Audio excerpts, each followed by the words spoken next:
sounds a little artificial, but it really isn't. It is just an idea of applying 1 Peter 3:15, which is to be ready to give an answer for the hope that is within you. Be ready means have something prepared. So if someone hits you on the street and says, hey, you're a Christian, why?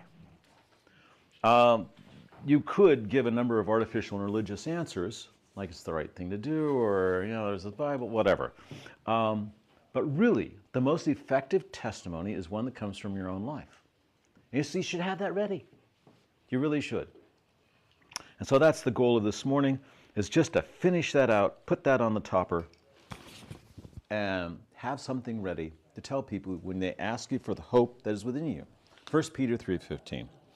Okay, so first I want to ask you, who actually has a short, maybe equivalent of a one paragraph testimony that you could give? Okay then.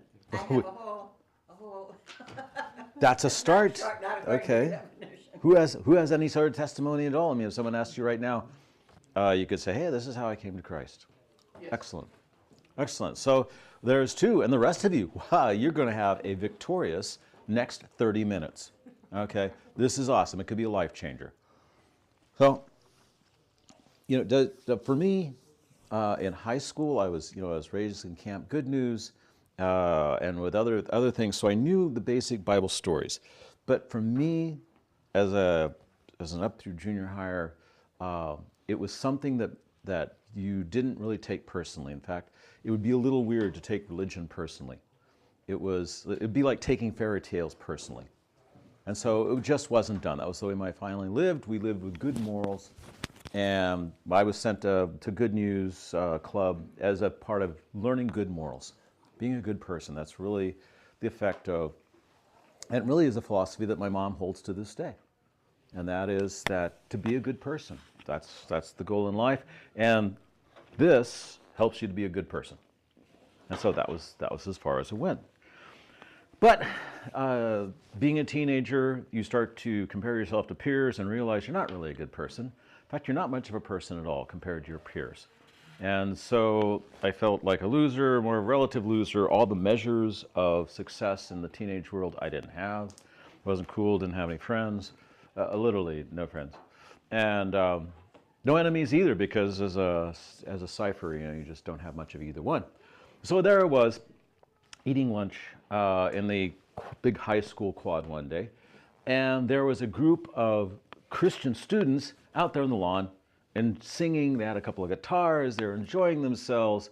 They weren't really proselytizing or anything. They're just out there in a big lunch circle, and you could tell they were Christians because there was a kind of like demilitarized zone of about of 20 feet around them where nobody would sit any closer to that because whatever they had might be infectious.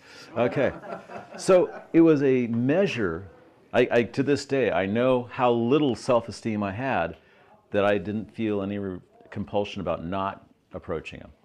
There was no, I'm my friend. I didn't have any friends to get in my way. I didn't have any other things to get, so I just went up, sat with them, and goes, what are you guys doing? I mean, you're taking something seriously that I think is a fairy tale. What is this? Fortunately, even at that time, I enjoyed singing, fell into singing. Very quickly, I could see, shock to shock, that they were taking something seriously that I thought was a fable. And they were living it, and they were happy with it, and they were happy in general. So over the 3-week period, a number of times, I said, okay, so you say, accept Jesus as your personal Savior. I did it. How do you do that? Okay, and then gradually became more and more serious and did it several times because it didn't seem to stick. And by the end of that 3-week period, I was convinced that, no, there really is a new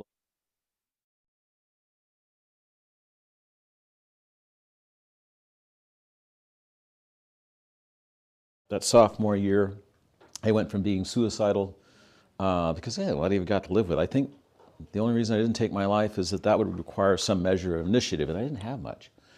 But, a lack of initiative.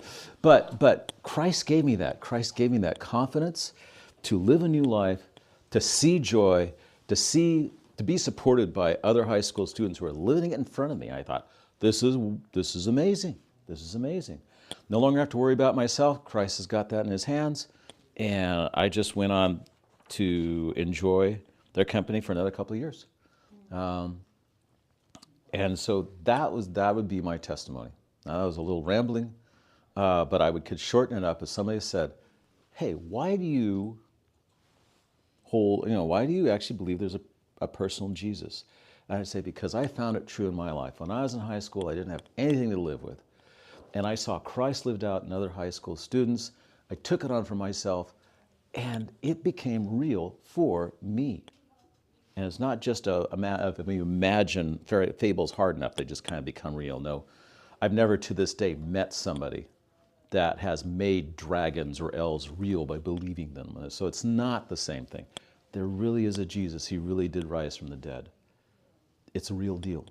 And so that'd be a testimony. So what I'd like you to do this morning, I've given you some kind of guidelines about what a testimony could look like down here. And that is, and if you have that, great, but basically testimonies can be like, based on what I just told you. Here's my life before, here's my life afterwards. Christ is alive. Second sort of testimony is like, I had this difficulty. There was this situation confronting me. Marriage is on the rocks, finances in the toilet, whatever. And then I applied Christ, and it changed. So it's situational, like a difficulty. There's another one, like a personal quality. I always had this problem with. Took Christ on, and now he's helping me conquer that problem. Okay, so there's three kinds of testimonies.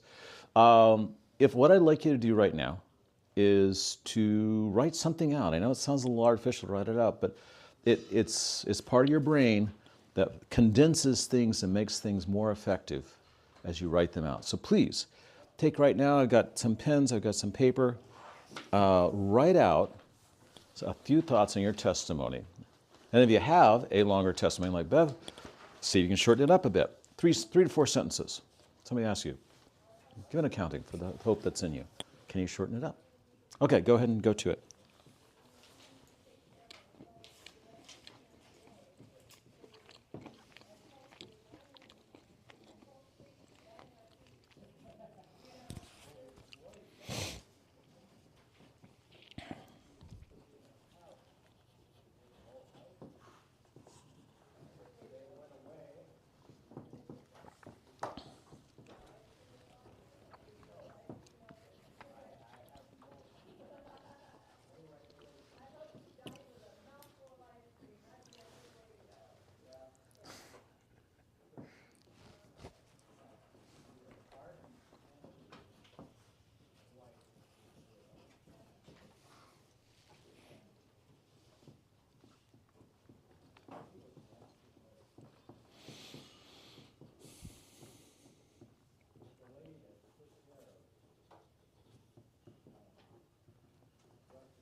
So I was given a Bible, and I told the girl, if I find anything in here I cannot believe, I'm going to throw this thing away.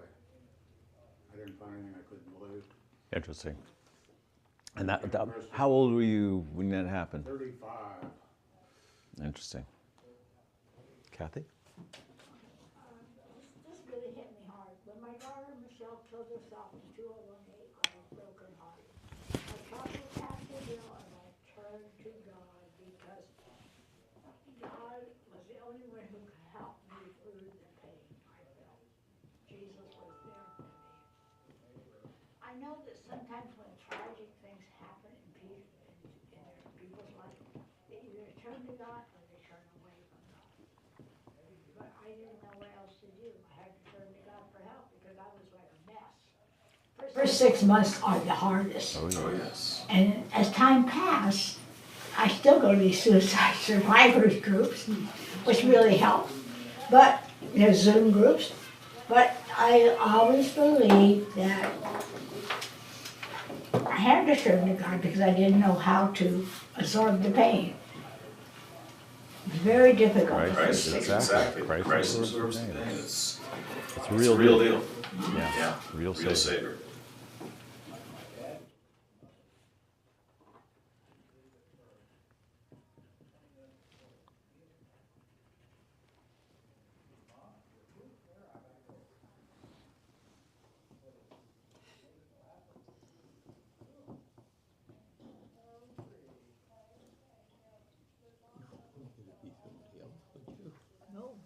the way you are. Maybe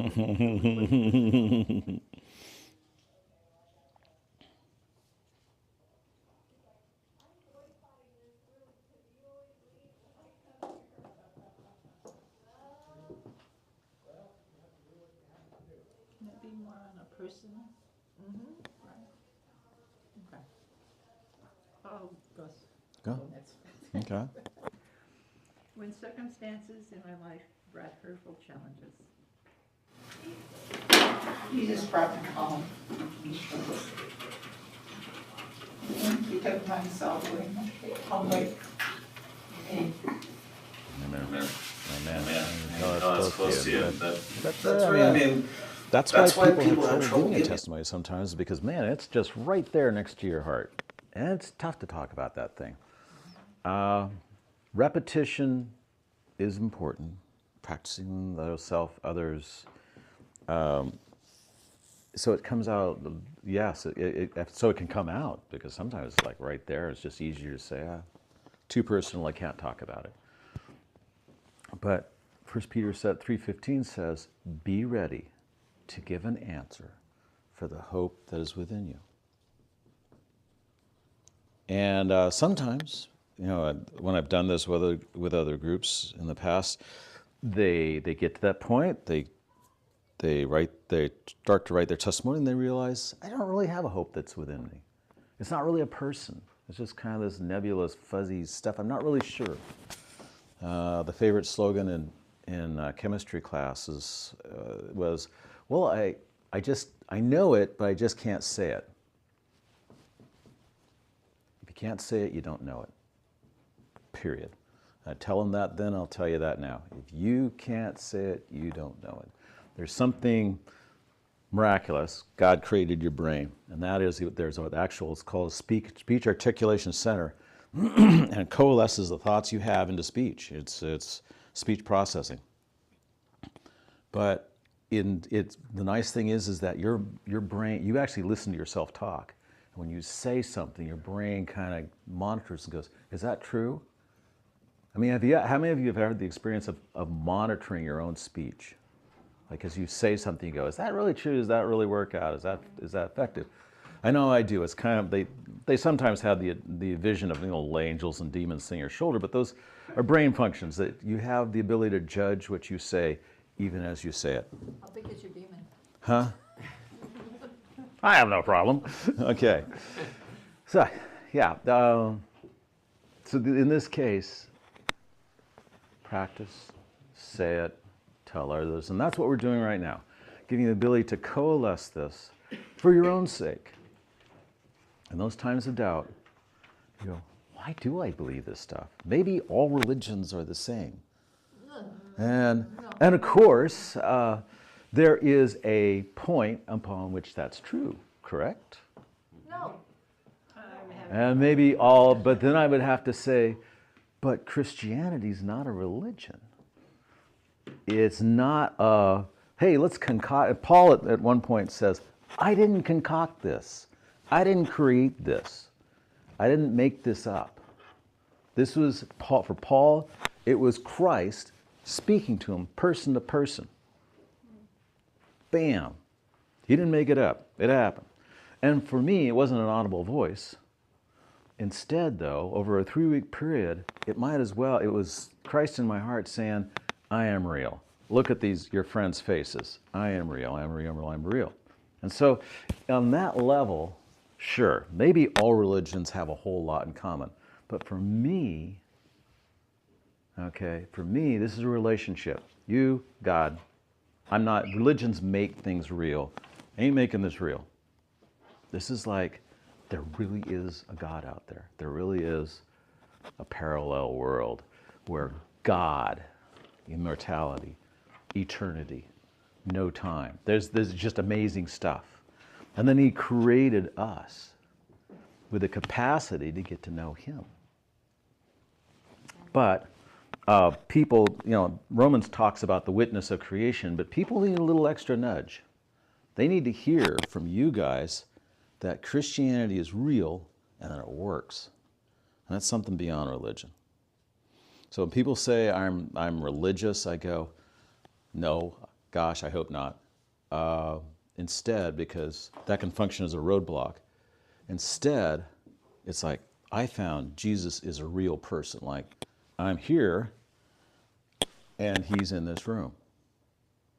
Now, that's not religion, that's insanity, right? You believe the others, right there, right there. I mean, okay, that's the real deal. And split personality, of course, I enjoy it. It's like natural man, spiritual man, side by side coalescing. And one is becoming stronger and one is becoming hopefully weaker. Okay, so yeah, testimony. Okay, somebody else with a testimony you'd like to practice, go. I was 10 years old. I had gone to camp, sitting in a campfire. Actually, I knew none of the other kids. My parents sent me into situations, a scary situation. But the person who was talking said that God wanted us to become his children. And I thought, I want that. That's good. That would be good. And it was simply a matter of asking. Yeah. And so I asked, and from that time on, it's like God functioned as Father, as friend, and give me thoughts, and he does that to this day. Amen. We're friends. That's a wonderful testimony. And eventually I did learn that there's a lot to be learned in the Bible. There's a lot to be learned. About what it's all about. There's a whole But lot at of, first it wasn't any of that. It was just, yeah. I want to be his child. Child. Well, you mentioned religion. It's not a relationship. But the natural man is the one to go to hell. Mm-hmm. So we want fire insurance. Yeah. So we go to the Mormons, we go to the Seventh-day Adventists, we go to the Baptists, we go to the Get fire insurance. Yeah. which one has the best policy? Yep. That works. And frankly, God uses religion. He had to give Israel religion first to even get them to stay in the one, get their hearts and their heads in one circumference. Or here's the law. Here's how you please me. Here's holiness. Here's right. Here's wrong. He almost like he had to get the nation of Israel to a certain point of maturity, and then he could into that nest. He could say, okay, and here's grace. You had to give him religion first, which is interesting. I grew up with a highly religious neighborhood. I mean, we have Buddhism, we have ancestry worshiping, just pagan, or Islam, Christian, Catholic. So, I knew there's a God up there somewhere because, Yes. I don't Amen. know who, but it is. So when I go to, I gone, the first school I gone to is no religion, just run by a husband and wife. They run the whole school, from kindergarten till 4th grade, okay? So then, after first grade, I go to a Buddhism school. So I learned about Sangamura and all those from India and how he's a prince and, saw all the people being labor and poor and everything, and he sacrificed, tried to save them and so on. But anyway, and then, so when I go to Christian school, when I was about 10, so I had like 3 of the school, the teacher that is, they're Christian, and they really go extra mile to be, really patient and a lot of activity, being, socialized and so on. And that's the beginning of, I'm interested in it. Right. And then, of course, Christianity has a lot more, history that you can look up what happened, so you can study on it. And I say, when you say Bible, and then you go on a lot to study about the Bible, and going. So I think a Christian is have a lot of more activity and structure, and then more history to look up on that you can prove the fact more easily. Amen. So if somebody was to ask you, what is Jesus to you? What would you say? Well, now I don't know, but then I just say he's God somewhere. But now I say he's my personal savior, Son of God. Somebody else? I could do a 3-minute long run-on sentences. I think you took a lot more than just a little paragraph. Well, I I wasn't saying. But I appreciate you bringing us around to the point at the end, because I wrote out like my whole life thing here, but I won't share that, except it's just of interest. But it's a process for me. But if you ask me who Jesus is, to me, he saved me from the penalty of my sin. And I believe who he was from the Bible and from the people who saw him after he rose from the dead. And it was what has been a little side note is when we went to Israel a couple summers ago, it made it really come alive to me, because I grew up in a Christian family. Part of this was I heard the gospel many times. I didn't know which sinner's prayer I prayed really meant, which was the saving one. And I think in the 5th grade, after a Sunday evening service, coming home and in bed, and I prayed and I said, you know what, God, I don't know which one it is, but this day here, I better make this the one. So I don't even know if that really was significant, except that at the time I was taught you have to have this, pray the sinner's prayer, and it has to be significant. But as I look back through my life, and I appreciated growing up in a Christian family, going to church, learning about the Bible, being with Christian friends, seeing how it's lived out. And then, believe it or not, Terry, I was really into personal devotions for single years. She will attest that I don't take time to read the Bible now, as I'm busy doing things. And I feel like I already know it and understand it, and I can talk about it, and it's already a part of me. The building blocks are in here. So it's not like I'm really driven to wanting to read his word out of love for him, which I feel convicted because Pastor Ian and everybody is saying, hey, if you love the Lord, you're going to want to read more of his word. So that's a struggle I have. But going back to the trip to Israel, realizing that, hey, this is a real place. Here I am, 66 years old, so I was about 64, 65 when I went there. And to realize that all my life I've been going to church on Sunday, hearing about everything that happened over there. And it's a place on me, and you look at these maps, it's just a piece of paper with dots on it, names. But to actually be there for me, and I'm not into saying, hey, you all got to make a pilgrimage to Jerusalem. You don't have to do that to understand. But for me to actually have been there, see the places, and it actually challenged me. I had to step back and go, wow, all of this that was so easy for me to accept in America, different continent, from a book, and my whole Christian experience is built on that book and how I've developed an image of God in my mind, who God is.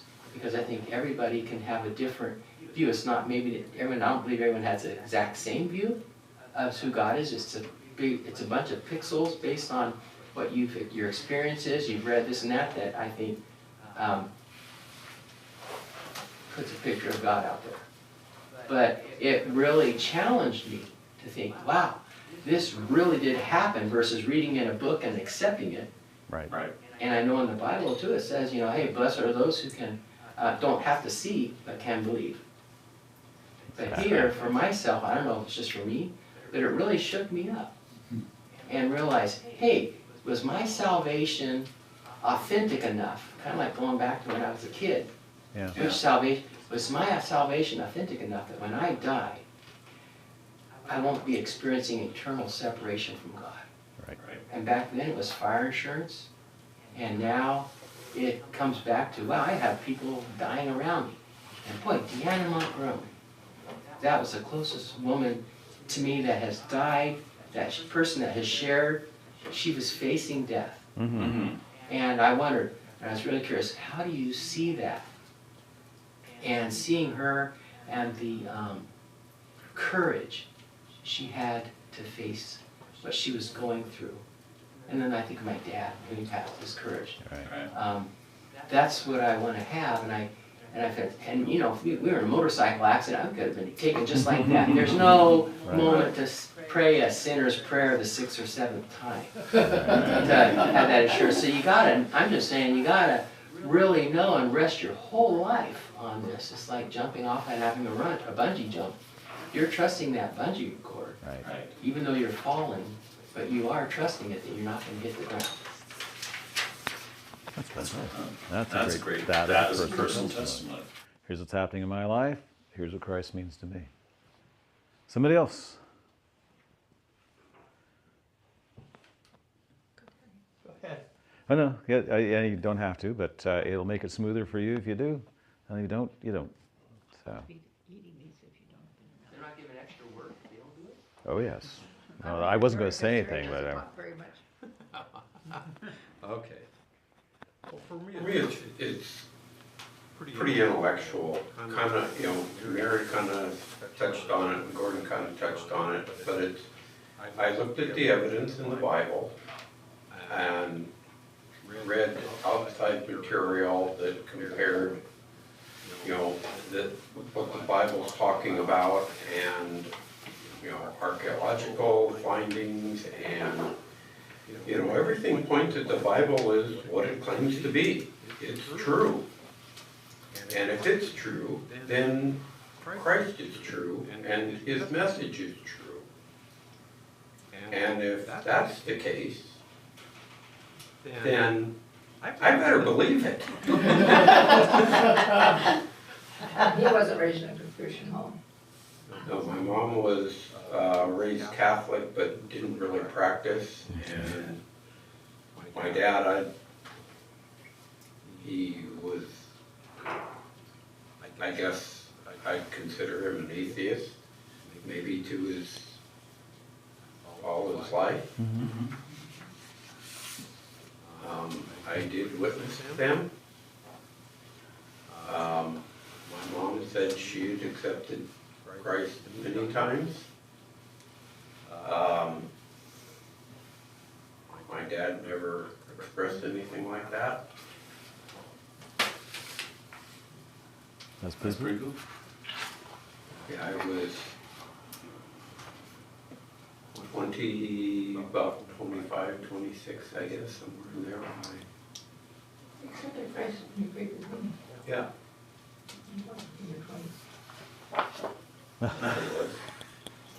It's pretty nice getting a testimony and having your editor at your shoulder. That's pretty good. That's pretty good. So, and I enjoy. Well, first off, I enjoy testimonies on several different levels. First off, you know, yay! Jesus hits one more life and redeems and creates and rebuilds, and that's awesome. Secondly, Alzheimer's, I guess. they people bring up different points. They go, oh yeah, that's true. Oh, ooh, that's a good point. That's true. People dying. Oh gosh, yes, because as people are dying, it's what we all face. And so somebody can't look at you and go, you know, Jesus has nothing for me. You and I are completely different. You're religious, I'm not. And they go, yeah, but we're both going to die. So yeah, there's a big impact, a big application of Jesus to their lives. Historic, yes. You realize that there's been numerous people who claim to be a son of God. And they were put in the appropriate place, which is usually some sort of a insane asylum. They weren't taken too seriously. There's been numerous people who are religious leaders, but what there aren't numerous of is somebody who claimed to be a son of God, and they're still talking about him. Mm-hmm. Everybody else came and went. A lot of religious leaders like Muhammad, like Buddha, pointedly did not claim to be sons of God. They claim to be religious leaders. Hey, I got the way. Jesus said, I am the way. And he's still being talked about. There's no other faith like that. So we're something completely unique. Everybody is going to meet God. And what we want to do is have them recognize him. He is a person. He loves them. And that's just an awesome thing that we have. Well, your homework is to present your testimony to a pet, to a significant other, somebody else, and just to practice to yourself. Sit down and just kind of think about what Christ means to you if somebody's going to do that. And then we will pick up another topic next week. Thank you very much.